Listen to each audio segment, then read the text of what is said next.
I'd like to welcome you to the first international event in our series of videos, which is called Lives in Language. And I'm here in the University of Munich with my friend and colleague Theo Vennemann, who taught here for many years, but has also taught in UCLA. And so I'm going to try and get out of his way as much as possible. As you see, he has done a lot of work, and he's going to tell us about this work by some students of his. But why don't we start at the beginning, which is, where did you grow up, and how did you get interested in language/linguistics? Well, I grew up in Germany, Where? northern Germany. Uh-huh. Went to school in a little town named Rothenburg an der Wümme, and then in Braunschweig, where I finished high school. And then I went to the University of Göttingen, from there to the University of Marburg, both in Germany, and from there to, first to Texas for a year at the Linguistic Research Center with Winfried Lehmann, Yeah. and from there to California, UCLA. We can talk about the details, but that's the rough outline. From there I went to Munich, and I've been in Munich ever since. Okay, let me just ask, what is or was Göttingen noted for? I know, well, but before I do my wretched guess, I'll just ask you, what kind of, why did you change universities? Why did you go from Göttingen to Marburg? Well, let's start with Göttingen. Göttingen was close to Braunschweig. That was an asset. Of course, Göttingen is a very good university, especially for the natural sciences and mathematics. Hilbert was at in Göttingen. Yeah, not at my time, of course, because he was much earlier. But when leaving high school, I was a bit uncertain, as many people are, what to do with their lives, and what to study. I knew I wanted to study something. So my interest, I decided, was very general. It was philosophy. And I thought you can't be a good philosopher without being a mathematician and a physicist. I wish more people thought that. Okay, so I started with mathematics and physics in Göttingen. I see. After 2 years, I realized that physics wasn't much fun. It was too practical, too much dirty work. Mathematics was fine. So I had to look for a second field. Mathematics, physics, and philosophy were my three fields. Mathematics, my major, so to speak. And I had to exchange physics for something else. And a good friend of mine from high school days was a student of German literature essentially. And over a dinner we had many discussions on German literature. And I thought that would be a fine subject too. And I thought, I'll take German. That was possible in Marburg, okay? To combine mathematics, natural sciences, and Geisteswissenschaften, no problem. They were all in the same Fakultät, philosophische Fakultät. So let me just ask you something. Isn't there a pretty close relationship between philosophy and Germanistic, studying literature, German literature, or not? There may be, but I don't know. My interest was in Erkenntnistheorie, Is that phenomenology, or is that the philosophy of science? Epistemology, maybe. Exactly. That's what it is. Yeah. And I thought, to be a good epistemologist, you have to know mathematics, and you have to be able to understand the structure of the universe and so on. So I thought physics was all right. But then, as I said, I lost interest in physics, and I continued with mathematics and German up to the state board examination, which is roughly the equivalent of a master's degree. A master's. Yeah. At that time, It's a very long story which I won't tell. It's a lot Is it funny? No. It's sad, Okay. as a matter of fact. Oh, I'm sorry. Okay. So I decided it would be a good idea to leave the country. And just at that moment, when I was about to leave Germany, going around the globe eastward, one of my German professors in Marburg accosted me and said, you know, I need you, I want you to go to the United States for me, to study machine translation and related subjects. Yeah? And he arranged for me to go to Texas, Austin, Texas, to Theo Vennemann and his LRC, Linguistic Research Center, to study machine translation. So I worked with Win and his group for 3/4 of a year. What year was this? That was in 64 to This 65. Wasn't this about the time when there was a blue ribbon commission impaneled by I don't know who said machine translation is bankrupt, it shouldn't be done anymore, it's a fraud, and so on. Do you know about? No, it was very much en vogue at the time. It was en vogue, Yeah. I see, Yeah. okay. And there was apparently a lot of money, you know, Winfried Lehmann had a position for me for 3/4 of a year, no problem. There was a large group working on this subject. It happened that I wasn't really convinced after 3/4 of a year of working in machine translation. You know, the machines were slow, extremely slow, the computers. Yeah. You know, and there were no explicit grammars. So on both sides, there was no prospect of success. And I thought, what am I doing? Am I really interested in this? And instead of going back to Marburg, to my German professor there, I left the program entirely. I had an immigration visa, so I could decide to go either to go home or to stay in the United States. I see, and decided for the latter. Let me ask you though, what had your course of studies been in Marburg to such an extent that the professor would say, okay, you go on and find out about machine translation for me. So what had you studied with him or with the department there? Yeah. Well, this German professor was really a specialist in medieval studies and medieval German literature and so on. Who was he? Ludwig Erich Schmidt, a very important man and director of the Deutsche Sprachatlas. Oh, really? Yeah. And he sort of funded me a little bit with a small job position at the Deutsche Sprachatlas. And he knew that I was a mathematics major, so to speak, and he thought that I was the ideal combination, you know, had the ideal combination with mathematics and German to do this for him, come back and be the director of the LRC he wanted to build in Marburg. He would be the big boss, and I would be his underling doing the work, you know, mathematical and machine translation work in his center. But as I said, I lost confidence in this business, and I left him and stayed in the United States. Okay, but wait, so when you got out of a German high school, you have already probably, you knew something about the history of German?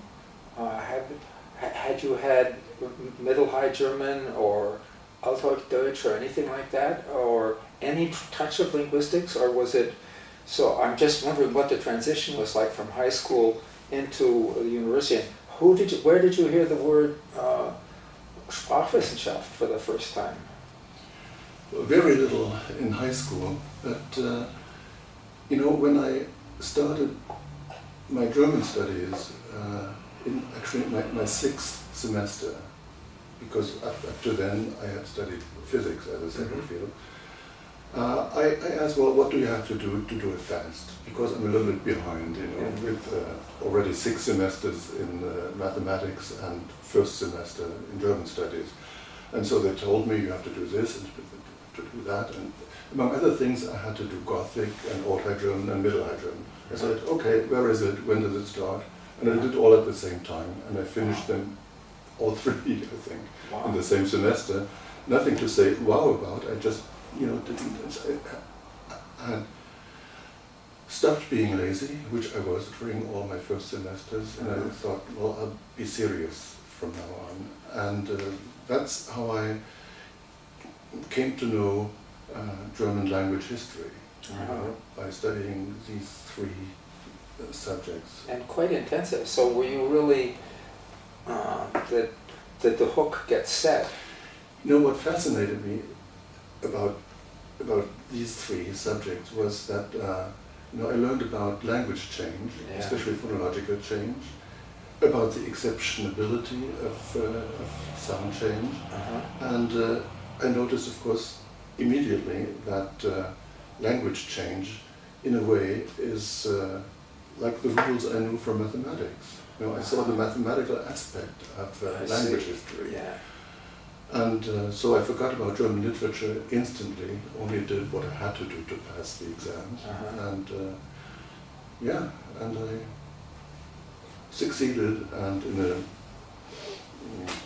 not quite normal, somewhat extended period of time, I got my state board examination with the best grade in mathematics, second best in German. Great. Also a very good one in philosophy. Very good. And so, looking back now, having done both syntax and historical linguistics and phonology, what kind of a linguist were you then? Were you more of a phonologist, or did you know anything about had you studied the historical syntax? At the time, there was very little interest in and material on the syntactic history of the language.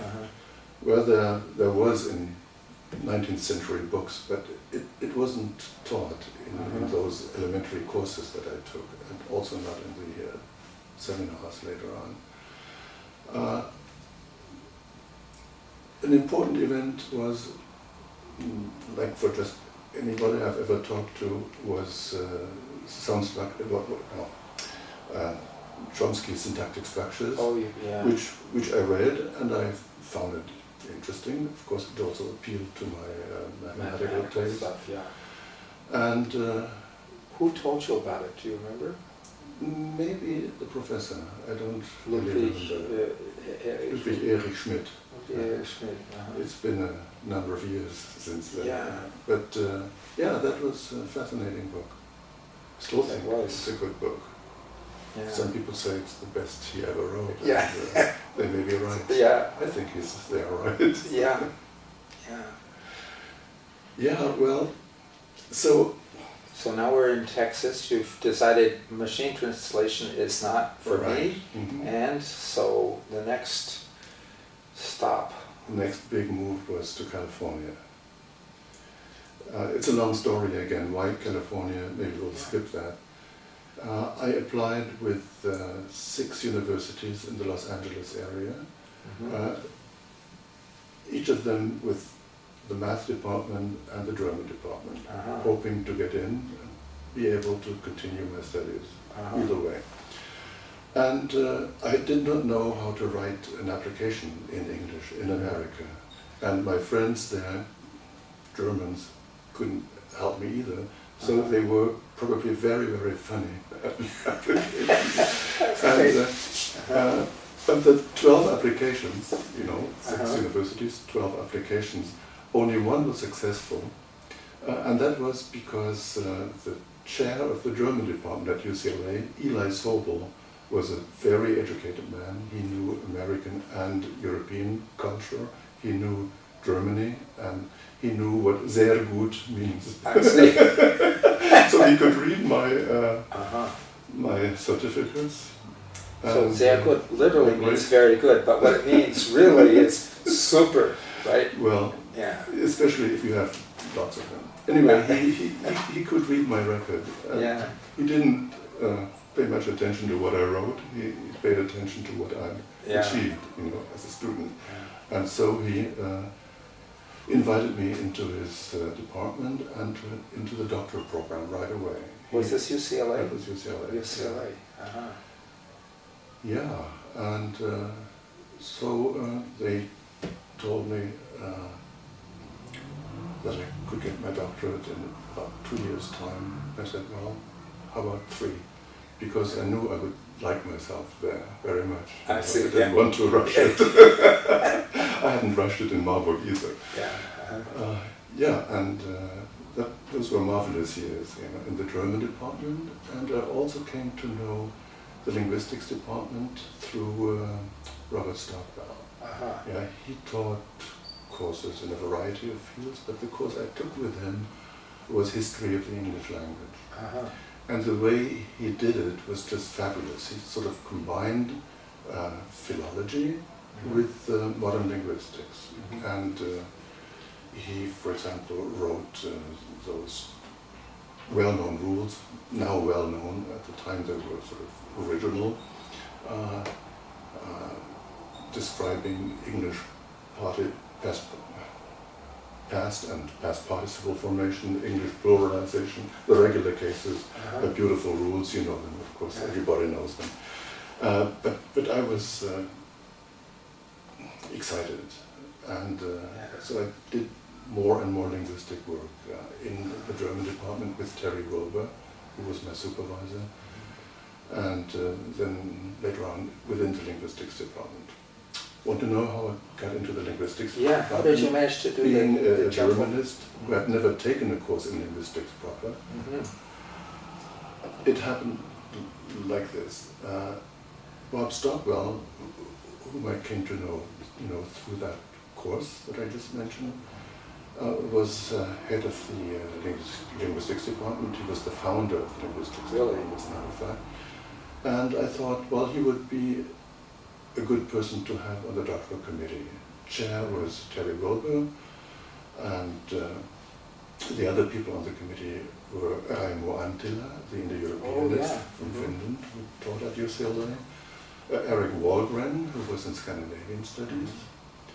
I took courses in Old Norse with him. And Stephen Schwartz, who was a Germanist, he didn't stay at UCLA very long.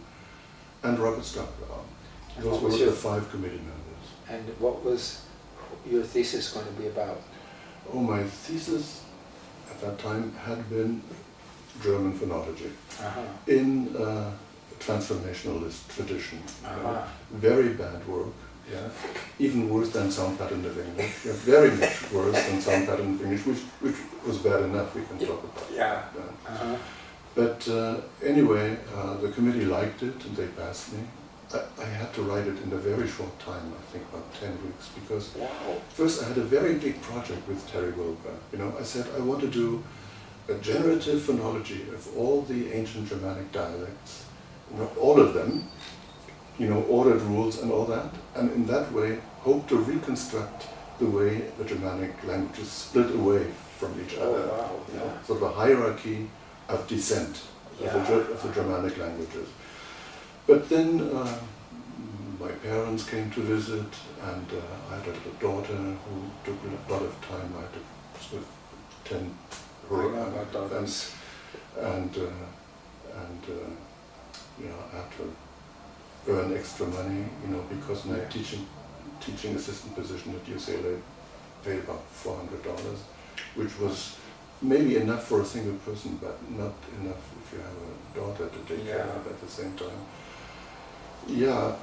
So, and at the same time I had bought this ring where it said, UCLA, PhD 1968, and we were in the middle of 68, and I thought, well, if I don't make it in 68, I'll be ashamed of myself for the rest of my life, wearing this ring which gives the wrong date, a promise not held, not fulfilled. So I went to Terry Wilbur and said, Terry, I have a problem. I have to look for a simpler topic to get my thesis done this year. How about just writing sort of a sound pattern of English style German phonology?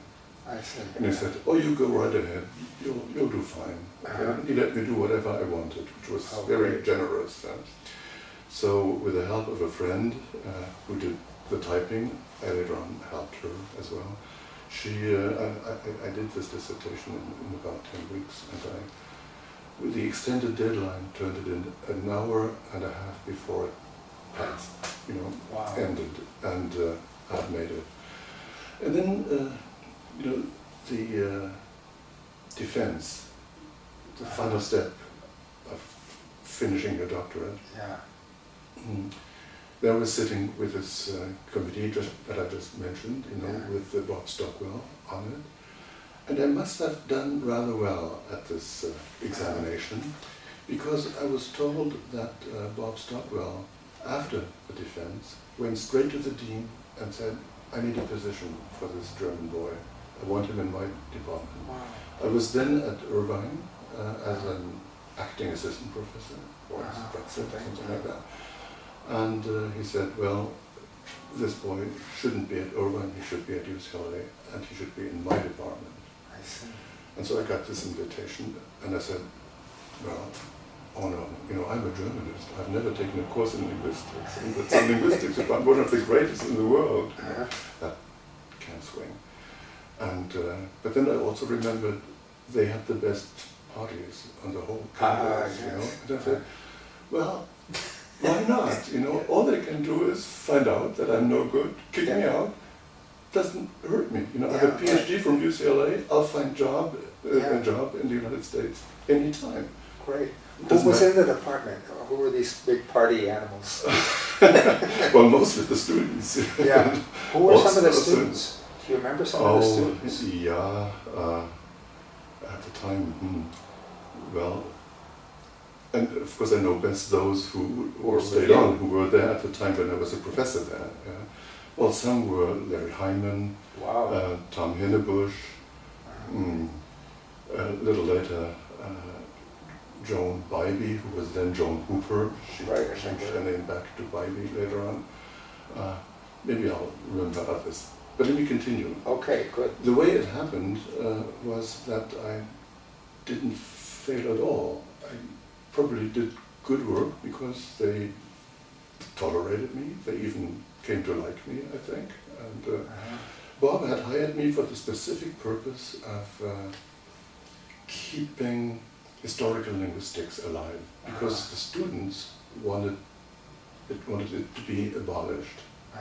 They only wanted to do generative grammar, especially syntax, nothing else. No historic linguistics.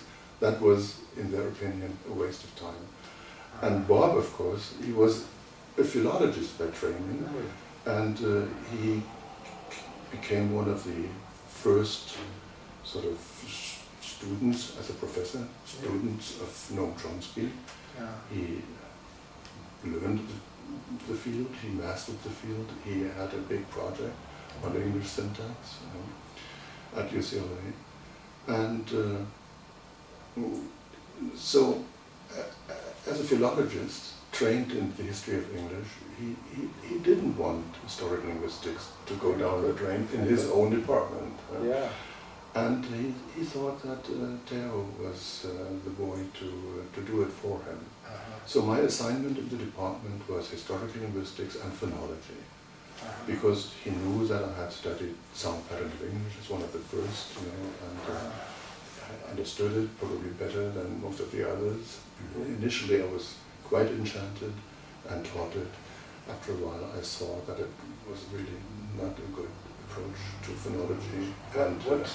What did you? I had my same experience myself. But tell me what it was that you noticed that rubbed you the wrong way about sound patterns. Well, I saw that much traditional knowledge in phonology was not incorporated. For example, there was no role for the syllable, and that to me was just unthinkable to do phonology without syllable structure, because the 19th century, early 20th century took the syllable for granted as one of the primes of any phonological theory, but there was nothing of it in the sound pattern of English. And then those derivations with their free rides, you know, where you even didn't need a derivation, I thought that wasn't right. Mhm. And I then just started working on sort of improving on sound pattern of English the way I Yeah. thought. So, I wanted to do the sounder pattern of English, so to speak. uh-huh. Yeah. Yeah. I didn't. I never wrote that book, but I did change the theory in a way that was more to my liking, more to what I was accustomed to, more what I knew was good in phonological theory, and especially in historical phonological theory. And I then made a number of proposals that led to this alternative approach, natural generative grammar, especially natural generative phonology. Yeah, can you tell, just back up one little bit, who were your faculty colleagues then? Who was in the linguistics department that you joined? Well, great people. In the beginning there was Barbara Patti, who then left, as you know. People who stayed were Paul Schachter, who wrote an important paper, important for me, What's a Natural Rule? And there were a number of Africanists and phoneticians, phonologists, Vicky Fromkin was there, and Vennemanns was there as an Africanist, and very important for me, Peter Ladefogel. Oh, you lucky man. Yeah, I really was, you know, and yeah, I learned a lot of phonetics from him, and he must have thought, well, maybe not highly, but well, of my own understanding of phonetic matters. We wrote a paper together, published an article together. Isn't that great? It was really great. It was a great time. Yeah. And well, the way it happened, as I said, they didn't throw me out. On the contrary, since I wrote a number of papers, published them in good journals, they even allowed me to apply for tenure earlier than usual. Oh, good. So, well, with my visa and my tenure, I thought I would stay in America for the rest of my life. I was totally prepared to do that. Okay, I interrupted you. You were just telling us about natural generative theory and what was it? Natural generative phonology. Mm-hmm. Can you give a little bit of a sketch for people who may not know the main differences between those ways of looking at what was going on at the... Yeah. Well, those of you who remember or have studied sound pattern of English know that, you know, there were very abstract representations. Yeah. There were batteries of phonological rules extrinsically ordered to get you from the underlying representation, as they called it, to the surface form. Right. And I realized that that was really the problem, you know, these abstract representations. They were too abstract? Right. And so I tried to think of ways to reduce abstractness. You know, that was an issue at the time anyway. There were papers on abstractness and concreteness in phonology. And the two proposals that I made were, first of all, no extrinsic rule ordering, which was, of course, a big difference to the traditional generative approach with their batteries of extrinsically ordered rules. And the other one was no abstractness where there's no alternation. If you have a form that is sort of always the same, the surface form ought to be the underlying form at the same time, no derivation whatsoever. So the aim was really to get a very surface-oriented phonology, still with rules handling alternations, but no abstractness. That was mostly a result of this rule ordering business. Well, how about something like German und and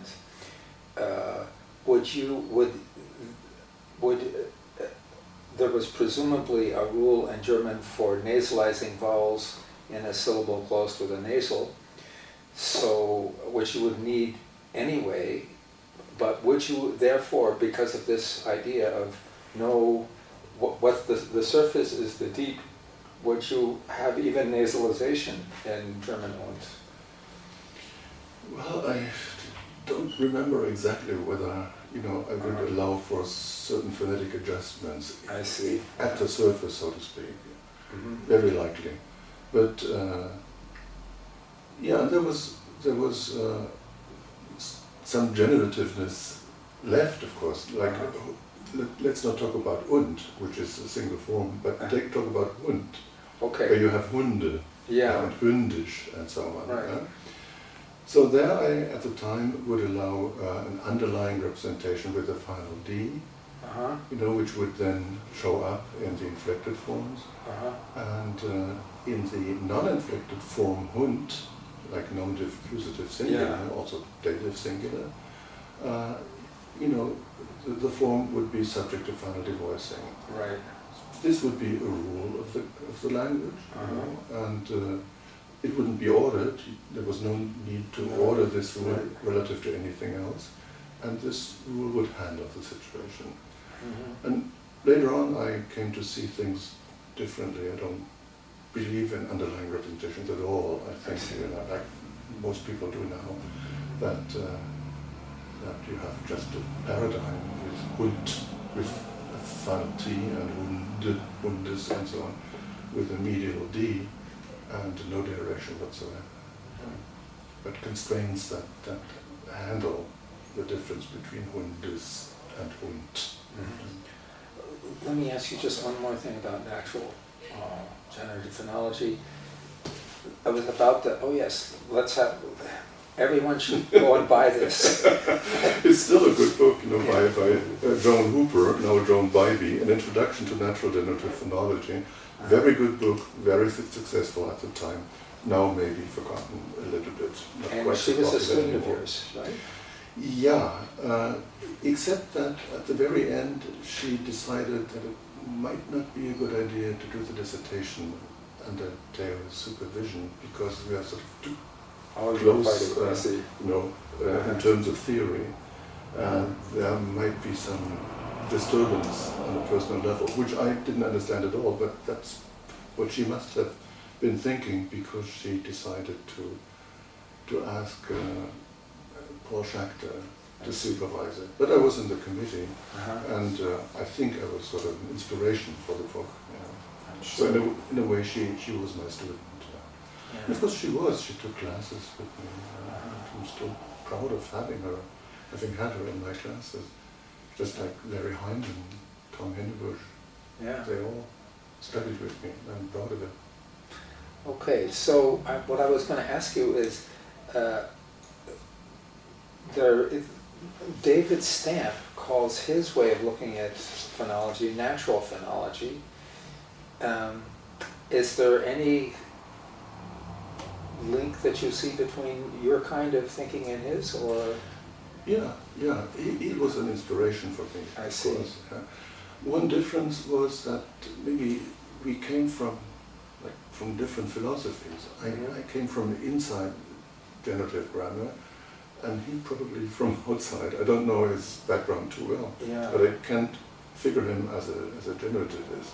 But I was, and Joan Hooper's, Joan Bybee's, and my approach was generative. As I just said, if you have a derivation hund with underlying D going on to voicing, that's a derivation. And I think Stamp wouldn't do that. Wouldn't have done it. So the natural component is a tip of the hat. Yeah, right. In the direction of David Stamp. Also, there were then the natural morphologists. In a way, I'm one of them. Like with the rule inversion, for example, which is also a very surface-oriented concept. Do you remember? I don't know any. This is something new to me. Tell me something about it. It's actually maybe new to you, but it's very old. It was a 1972 or 74 paper, rule inversion, because, you know, in generative phonology, a historical development throws into a rule, and that rule would stay the same. You know, it would sort of maybe move up with other rules further down, but it would always be the same rule. For example, a very simple example, the English indefinite article developed from the numeral an, one, yeah? So it was reduced to n, and then later on the n was dropped before a consonantal onset, the following noun or adjective. So in generative phonology or morphology, you had a rule. That was another point, incidentally, no strict distinction between phonology and morphology, which we try to separate more clearly. Anyway, you had a rule, n goes to 0 before word boundary and then consonant. Okay, but I thought that isn't right. You know, the basic form isn't n in modern English. The basic form is You know, for example, when people lose the alternation, like in African American dialects in the South, it's the that remains. It's apple. Yeah. It's not the n that remains. They don't say n bottle or n can. It's the that remains. And what you get is maybe a glottal stop, apple or apple. But yeah. I see. And that taught me that the underlying form is and so I had a rule, because I was a generativist, you know. A becomes n, or n is introduced after the article a, before a vocalic onset, before a vowel. Yeah? And you see now this new rule, the one that I thought was, and still think, is the rule for modern English, was the inverse, in a way, of the old one. Instead of n goes to now you have goes to n in the inverse environment, complement. You know. Yeah. Okay. And how did we hit on? I was just wondering about the relationship between natural generative phenology and natural phenology. So I guess maybe we're ready to take the flight back to the old country. I mean, now you're about, after you've been, so how long were you at UCLA altogether? Let me count. I was in Texas for 1 year, then in '65 I moved to UCLA, and I returned to Europe in '74, so 9 years. 3 years as a doctoral student, and then 6 years as a professor, assistant professor, 1 year as associate professor, and I left as full professor. Good. Wow, that was, you were hustling. And so did you come to Munich? Or what was that was your first job? Yeah, the way it happened was in '72, I met a student from Marburg again who had come to the United States, Renate Bartsch. Oh yeah. Yes, who was who had studied mathematics and German just like I did in Marburg. And she was an assistant professor at the Free University in Berlin at the time. And she came to America. She wanted to study with Richard Montague. And then Montague died, he was killed. And so she said, well, I'll go to Barbara Hall-Putty instead. But she had time enough to attend my classes, and so we came to work together on something related to natural generative grammar, the semantic theory that she had developed. That's how I became interested in syntax and semantics. I was wondering about that. Began at UCLA. And she said, she invited me to come to Berlin. So I combined a sabbatical with a semester of leave without pay from UCLA, and I spent 5 wonderful quarters, 5 quarters of a year in Berlin. Very important time of my life. At the Free University. Right. And this was like in 72 to 73. Yeah. And was there a whole department with her at the FU, or? Yeah, there was a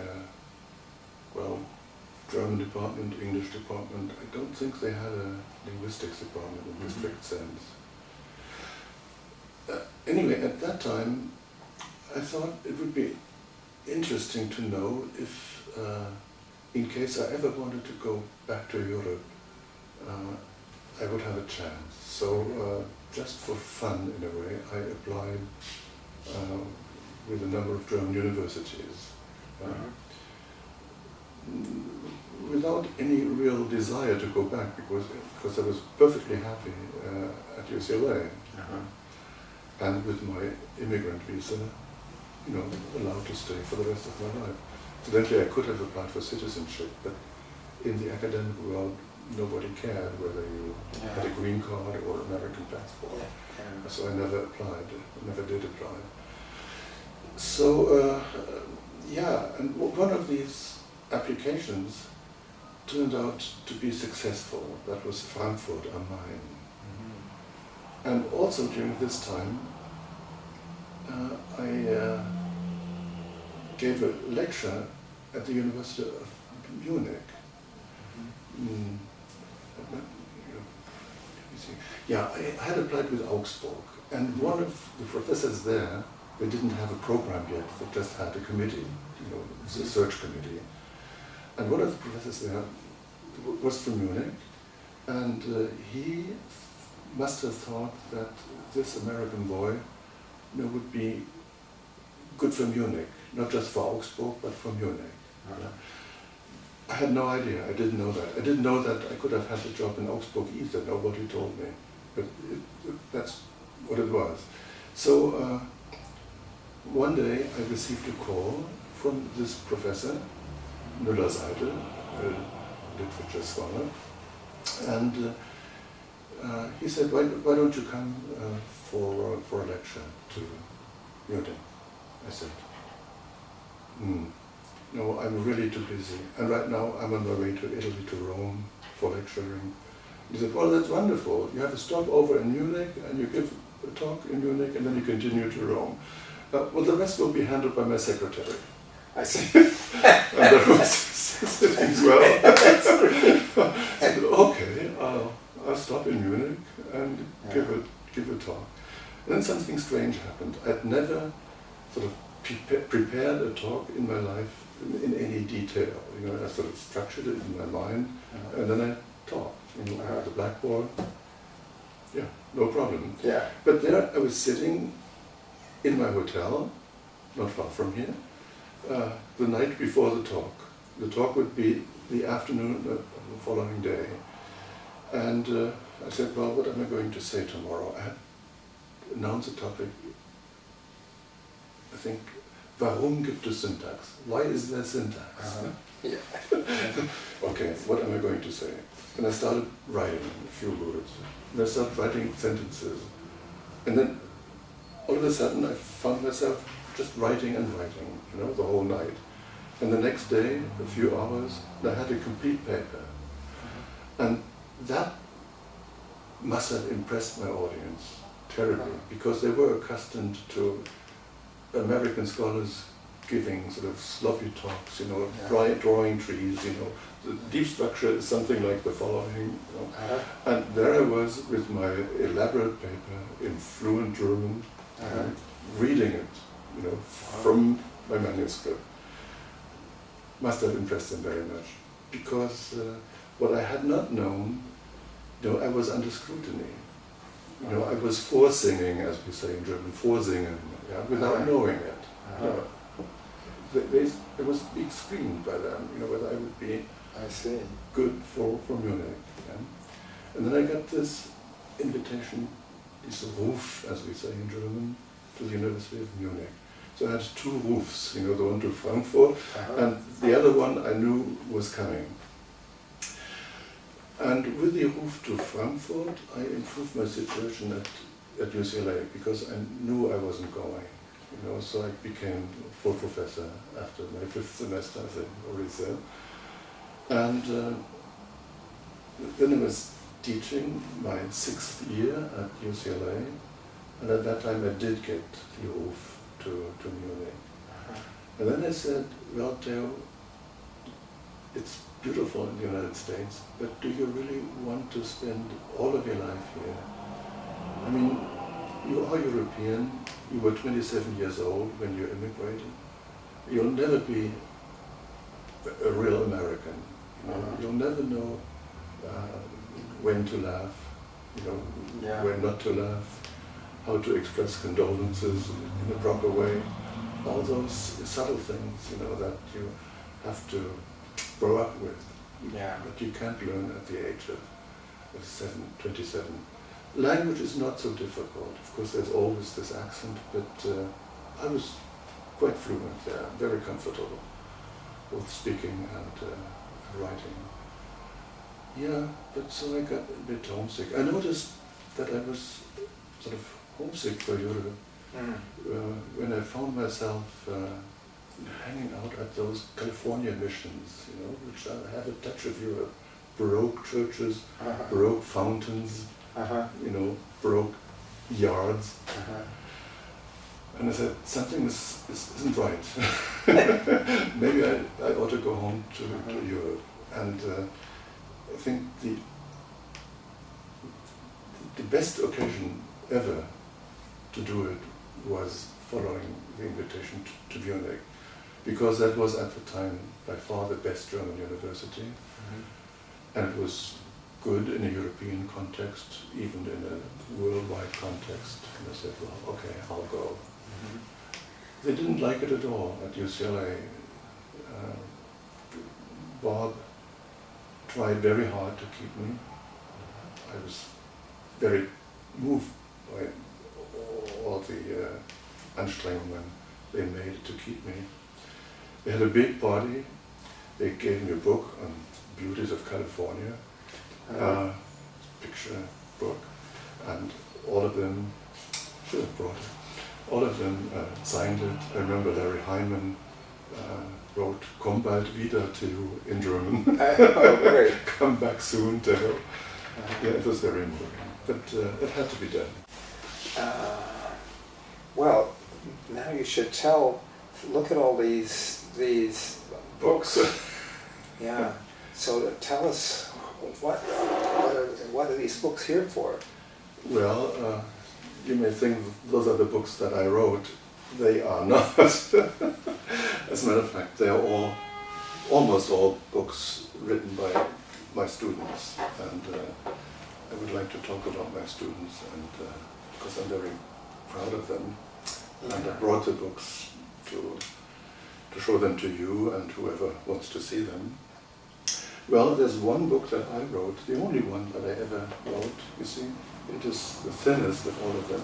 This is my book. Preference laws for syllable structure. Right, Wow. yeah. It's been quite successful. I've seen it cited many times. People have told me that they found it useful. I'm not going to talk about that book, as a matter of fact, but about the other books here. Well, one we already mentioned.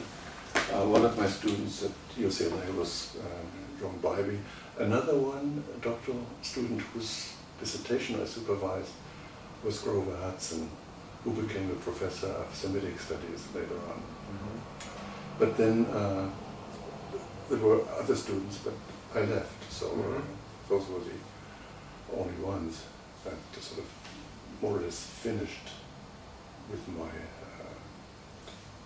guidance. Okay, here in Munich, things were very different from UCLA. I had a chair for German linguistics, and a chair meaning my position and a few assistants, three assistants I had. And I had to not just teach historical linguistics and phonology, but everything. German linguistics, essentially, syntax and semantics, everything. And I did. At the time, I was, it so happened, more interested in syntax than in phonology. I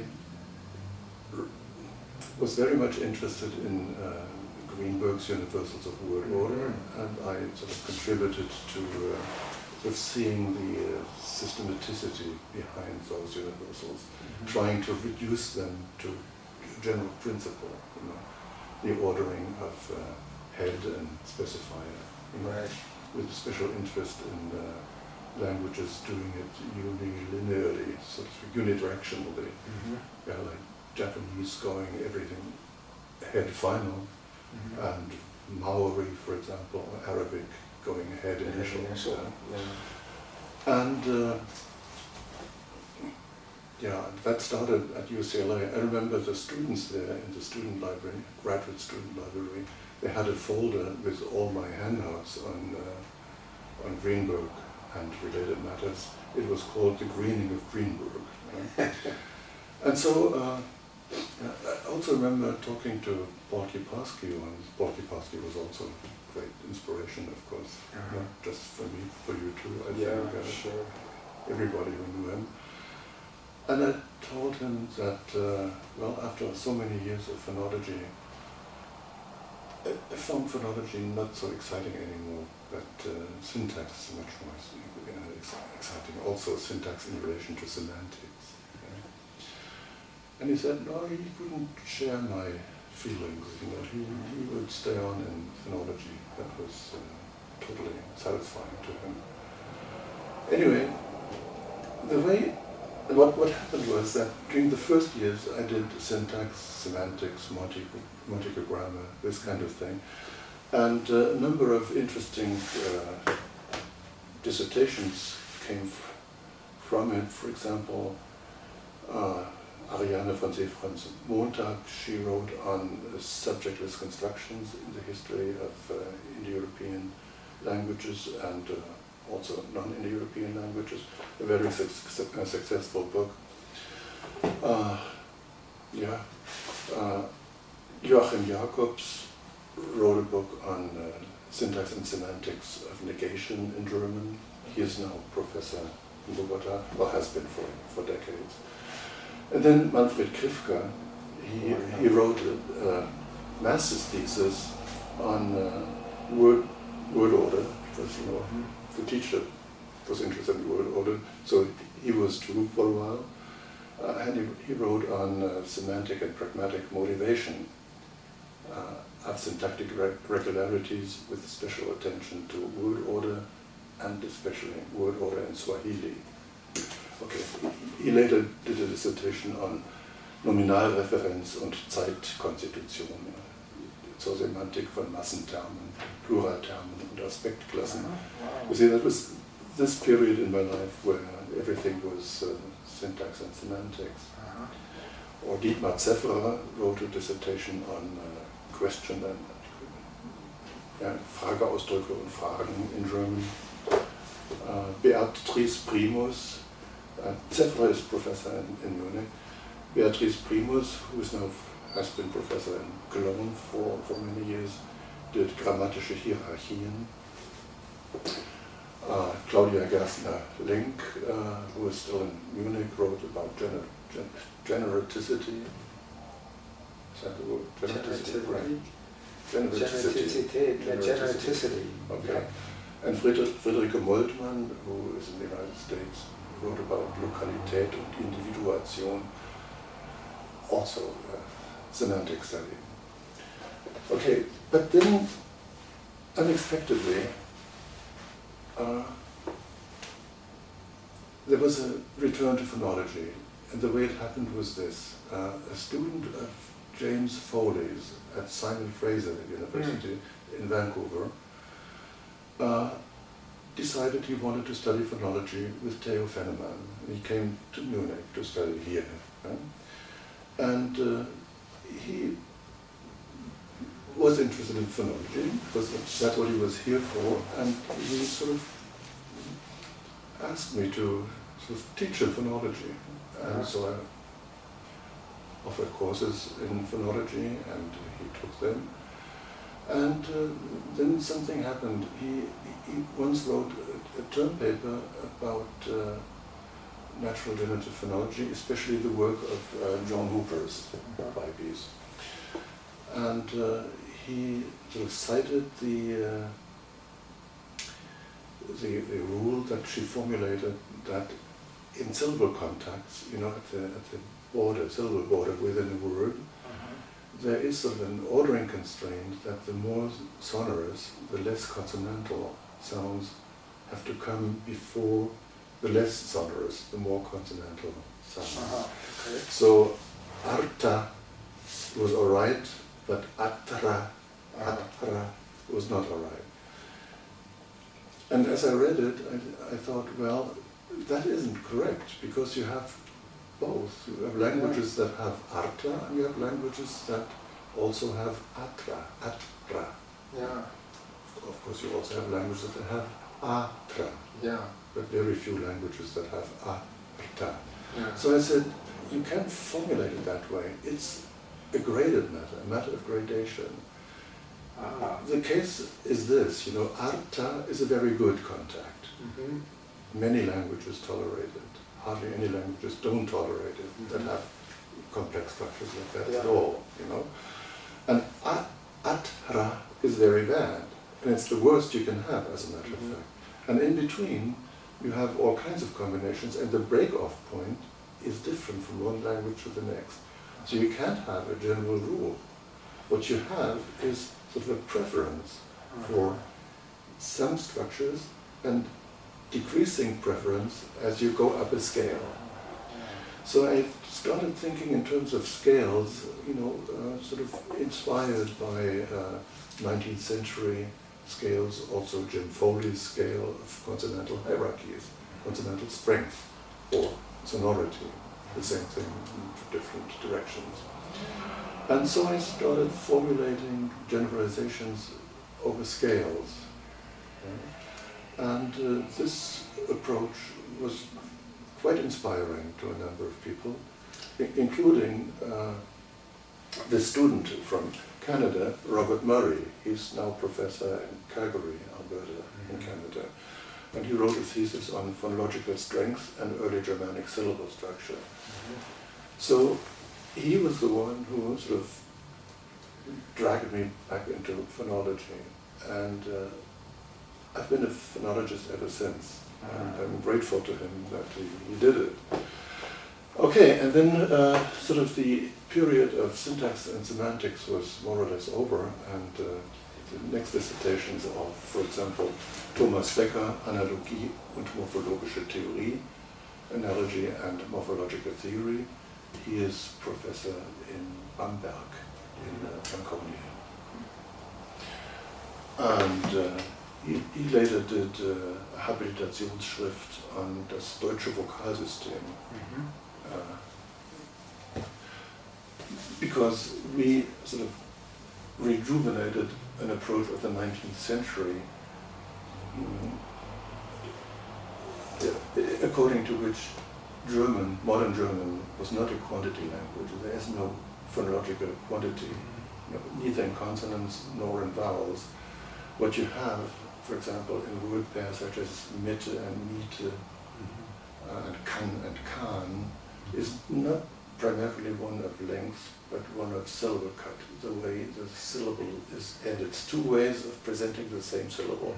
It's K-A-N at the segmental level, and then you have two prosodies, two prosodic ways of presenting kan. The one sort of allows length on it, kan. You don't have to add length, it can be very short, as a matter of fact. But the other one does not allow length under any circumstance. It can only be kan, as short as possible. This is theory cut syllable, which, you know, after we had worked on it in Munich for a while, became well accepted in Germany. And Robert Murray is doing English historical phonology in these terms also quite successfully. He even made it into the German language with this theory, which was very hard work. Took him several attempts, but then now it's there. I don't know whether they can do much with it, because it's very hard to change ways in American linguistics. Okay, and then there's David Restle with Silbenschnitt. You see it in the title, Silbenschnitt, Quantität, Kopplung. He now did a habilitation about control nouns, control verbs, control nouns, very good thesis. And Patricia Noel, he's still in Munich. Patricia Noel wrote about Sprachrhythmus in Metrik und Alltagssprache, rhythm in metrics and everyday language, Untersuchungen zur Funktion des neuhochdeutschen Nebenakzents, investigations into the function of New High German secondary accent. She took up an idea of mine that there is no secondary accent. There's only one accent per word. And what you think are secondary accents, like in, for example, Elektrizität, or ascorbines, or ascorbine. That's really not accent, that is rhythm, sentence rhythm. These are one-word sentences. When you say Elektrizität, or English electricity, you have only one accent. That's the one, the primary accent, on electricity, and the rest is rhythmicization in sentence syntax. The phonology of syntax. And this is a very fine thesis. She's professor in Bamberg too. And another dissertation, Typen sprachrhythmischer Konturbildung, by Andreas Dufter. He's now professor of Romance linguistics in Erlangen, University of Erlangen, also in Franconia. So for a number of years, that was my work here in Munich. And then things changed again. When was that? That was in the early 19s. At that time, I was working in historical German and Germanic linguistics, and I hit upon a different view of the development of the second consonant shift. The ones that give you Pfund, where English has Pund, pound, originally Pund, and we have Zeit, where English has Tide and time, and so on. And in the very south of Germany, they have Korn, where English has corn, and also the standard language has corn. And people said, well, okay, there's this new theory now that you are proposing, but what is evidence specifically supporting your theory against all existing older theories?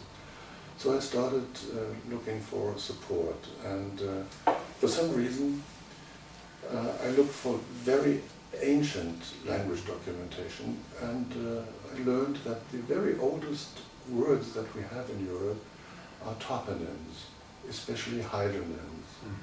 What are hydronyms? Hydronyms, names of rivers. I see. Yeah? And so I came to study the hydronymy, the very oldest hydronymy, that had been systematized by an Indo-Europeanist, Hans Kara, an important man. He was dead at the time. But I read his work, and it was very useful, except that he said all of this is Indo-European stuff. And I said, well, first of all, it isn't very likely that our oldest hydronymy is Indo-European, because the Indo-Europeans came to Europe only about 5,000 years ago. And the continent had been settled after the last ice age for about 10,000 years. So there must have been people all over Europe naming rivers in their own languages, and they were not Indo-European. So first of all, your hydronymy doesn't look very Indo-European. It has sort of typological features that are totally non-Indo-European. For example, a high frequency of the vowel A. Indo-European didn't have an A, an sound, Half of the river names began with a vowel, That's unusual. That is very, very unusual because Indo-European, according to modern theories, had no words beginning with a vowel at all. According to traditional Indo-European linguistics, about 10% of the words begin with a vowel, but not more than half. And so I said, well, is there a language in Europe of that structure? And also with as a normal vowel, and some other features that I'll skip now. And there was, of course, that was Basque. It was the only non-Indo-European language in Western Europe, the only surviving language of the period before the Indo-Europeanization of the continent. And so also with the help in discussions with my Anglicist colleague Angelika Lutz, we hit upon the idea, and she may have been the first one to suggest it, that the people repopulating the continent north of the Alps after the last ice age may have something to do with Basque. You know, the people who survived the glaciations, as a matter of fact, including the last one about 12,000 years ago, in the warmest parts of Europe, north and south of the Pyrenees, where you have all those caves, you know, the Cro-Magnon man doing cave paintings, you know, that's what they are most famous for, but they are our ancestors here in Europe. And so I started looking at Basque, and I did my first paper trying to explain the hydronymy in terms of Basque. And I sent it to Transactions of the Philological Society in London. And the one who got to read it, there were two. One was Theo Vennemann, who started out as a toponymist named Thea Geiger. Later she became Theo Vennemann, and she became a well-known linguist. She read my paper, and the other one was Larry Trask, who was a general linguist, historical linguist, Vascalist. Okay, so they both gave me comments, and especially Trask's comments were devastating. I didn't know Basque. Well, I knew I didn't know Basque, but I didn't know how really grossly I had misunderstood the structure of Basque. Yeah? So he tore my paper apart without, however, saying it can't be published. So I revised it. It cost me a year to revise my paper after those criticisms I got from Trask, especially from him. But I published it in Transactions, and I continued this work, and I think it became well known in the field, much rejected, also ridiculed. But some people think, well, really, what else? I mean, it's in a way it's the default, because there are no other languages surviving, so why shouldn't this language be inspected for possible early influences? And so my work on this topic grew in hydronymy, toponymy more generally, then some appellatives I could sort of trace back to Basque, and then structural features, you know. One that everybody knows, vigesimality, surviving a little bit in French, you know, where you count decimally, all right, in the beginning, but then you get 60, 70 for 70, 80, 4 times 20. What's that? That's not decimal, that's vigesimal, that's counting by 20s. No, 90, yeah, 4 times 20 and 10 for 90, that's not Indo-European. And it so happens that Basque is thoroughly vigesimal. There were then earlier theories that said, no, the way it happened, Basque got it from Celtic, because Celtic is vigesimal too. But that's only medieval and modern Celtic. The oldest Celtic is decimal. Indo-European was decimal, so Celtic was decimal. It became vigesimal, and I think it became vigesimal on a Lascanic substrate. And you find bigesimality more or less explicitly all over Europe. In the West, right? In the West, right. English has very little of it, but at least they borrowed the word score from Scandinavian. And I remember getting a letter from Terry when he was still alive, Terry Wilbur, UCLA, when he said, "I'm going to be 10 years old next week." So I had to figure 30. So I'm now 14 years old, if you know what I mean. Yeah. Okay. And there are other structural features as well. So that was one theory. There were a number of dissertations in that domain. One by Ivar Welcher, one by Katrin Röder, one by Andrea Appelt, all working on this connection of the hydronymy and toponymy to Basque. And then at the same time, really, early 19th, I realized that there was something wrong with Germanic. The oldest reconstructions of Germanic. Germanic was much less Indo-European than you can read in the books. Of course, there's a certain amount of lexicon that is straightforward Indo-European. There's also the morphology that is thoroughly Indo-European. But there are also deviations. For example, there is the systematization and regularization of ablaut in the strong verbs. That is not Indo-European. In Indo-European, Proto-Indo-European, ablaut is more a recessive and redundant feature. You know, the morphological categories are expressed by affixes and by accentual variation,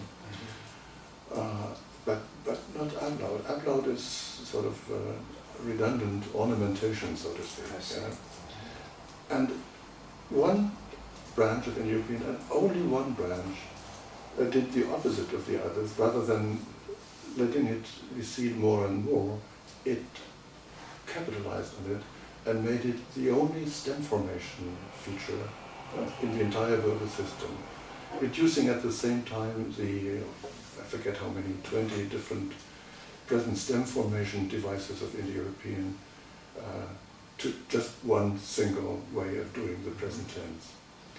And all of that did not look at all Indo-European. And I said, and also about a third of vocabulary you could read in the books was not Indo-European. My own impression after a while was that it was much more. First I thought more than half. Now I'm convinced more than 3/4 of the Proto-Germanic vocabulary are not Indo-European. Wow. Yeah, and I had then the idea, what could it be? Well, ablaut. What could be a language influencing Germanic and only Germanic in the direction of systematization of ablaut? And of course, everybody knows the most ablauting languages in the world are the Semitic languages. And then I thought, well, in terms of real history, we know that the Phoenicians sort of went up north. They went there for the copper to Ireland and for the tin to Cornwall. Now, once they are in what's now England, in Britannia, on the other side of the channel, you know, there's Germania. Yeah. Shouldn't they have gone to Germania as well? And I thought, well, of course they did, because they were the greatest amber traders, Bernstein, you know, of antiquity. In the Odyssey, there are, I think, 3 mentions of the Phoenicians, and 2 of those mentions mention them as amber traders. Oh, cool. And where do you get amber? In the north. You know, amber is found almost exclusively around the Baltic Sea. You know, and then there's this land bridge to the North Sea, Jutland, Denmark. You know, and so it was obvious to me that those greatest seafarers of that time, the Phoenicians, would not stop in England. They would go to Germany, Denmark, and so on. If for nothing else than for the amber. Of course, Germania had more to offer than just amber. So I thought, well, couldn't it be Semitic influence in very early prehistoric Germania? And that theory has developed fabulously, I think. Quite a number of etymologies, very straightforward explanations of unexplained Germanic words, including a number of strong verbs from Phoenician or Hebrew, which is very closely related to Phoenician. Also a speculation on syntax, because Germanic syntax is also unique within Indo-European, with this division between head finality in dependent structures, infinitive structures and dependent clauses. Yeah. Where the finite verb is at the end. And real sentences, declarative, interrogative, imperative sentences where the verb is front.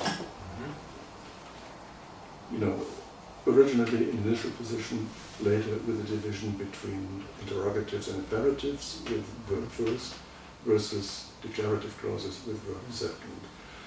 And I said, how come Indo-European was not strictly, but mostly head final? Why this development in German? Of course, the development is even stronger in Celtic, insular Celtic. There you have strict head initiality. All constructions in Irish and in Welsh are left-headed, head initial. And German had only this one thing, the move of the finite verb in clauses at the top level. And I remembered one famous linguist, his name was John Robert Ross, who came up with what he called the penthouse principle. More goes on upstairs than downstairs. And I thought, well, there's nothing higher up than the level of the sentence. Everything else is farther down, the dependent structure. Yeah. And only at the top level you have a move of the finite verb to the beginning.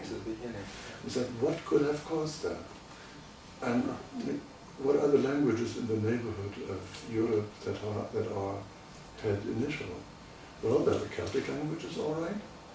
But there's a theory starting in the year 1900 that underlying insular Celtic, there was a Semitic substratum. Wow. Of course, one of the factors that this theory could explain was the head initiality of the insular Celtic languages, because all the Semitic languages, there are a few exceptions, but they can be explained, are head initial.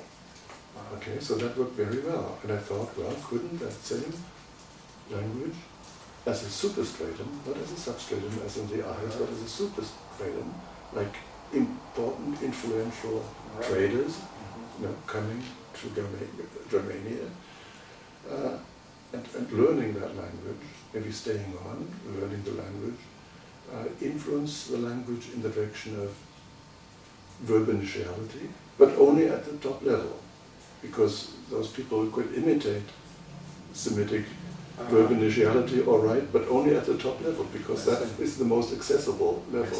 Everything farther down was beyond their accessibility. Okay, so there was a number of factors pointing in that direction, and this theory has kept me busy, is keeping me busy to the present day. One work that grew out of it is this wonderful book, originally a thesis, The Germanic Strong Verb, by Robert Meilhammer, who is now assistant professor at Arizona State University in Tempe, where he takes up this idea that the transformation of the Indo-European verb system into the Germanic strong verb system may have occurred under Phoenician influence. And he shows there's lots of evidence for this, and he also showed that the system of verbal categories in Germanic, which is much reduced in comparison to Proto-Indo-European, can also be explained in the same way. Namely, of the 10 verbal categories of Proto-Indo-European, 5 survive into Proto-Germanic, and they are exactly the 5 categories of Phoenician. Wow, cool. So it is as though Indo-European had gone through a Phoenician filter, yielding exactly the 5 surviving categories of Germanic. Yeah, the most recent development is support for the Semitic theory. Namely, I thought, well, people keep asking me for more evidence and other types of evidence, maybe archaeological evidence or something more palpable than just words and structure. And I started looking at the system of writing of the early Germans, the Germanic folks, the runes. And I noticed plenty of problems there. There are essentially 3 theories. One, that they are an adaptation of Greek writing, which has certain even geographical problems. Another theory is that it's Roman influence. Another one is that it's Etruscan influence. Those are the 3 major theories. They all have problems, especially that the oldest runic finds are Danish. They were found in Denmark. And there's very little and only very late runic evidence in Germany, which is strange because Germany was in part of the Roman Empire. Yeah. Denmark never was. But remember my theory that the Phoenicians, they go to Denmark. They had to get amber. Yeah. So I, began investigating the runic system, with the goal of showing that they were an adaptation of Phoenician writing, just like Greek itself was an adaptation of Phoenician writing, right? The only difference would be no mediation by Greek and Latin and Etruscan, but direct influence exactly as in Greece itself. And for the same reason, because the Phoenicians were traders, and traders have to keep records. They have to, That's right. they have to be able to write. And if you want to deal with them, you have to learn to write too. So the Greeks learned how to write, and so did the Germanic folks up there. And meanwhile, there's plenty of evidence that this theory is right. As a matter of fact, there had to be a new and different theory because runologists are intelligent people. Yeah? And if they have 3 different theories, and each of them has a sizable number of adherents, there must be something wrong. First of all, they can't all 3 be right, but they can all 3 be wrong. And I think they are. And I think it will only be a matter of time until they recognize, okay, runic writing is Phoenician, and so maybe the theory of prehistoric Semitic influence in early Germania is right too. I think we're maybe getting near to the end of our tape. This is terrific. Thank you so much, Theo. This has been a very interesting chat. And I hope you keep sticking it to them, giving people a lot of things to make them uneasy. Thanks a lot. Well, thanks for asking questions. Thanks for listening. Thanks for eliciting all this. Yeah. Okay, over and out. Over and people. out.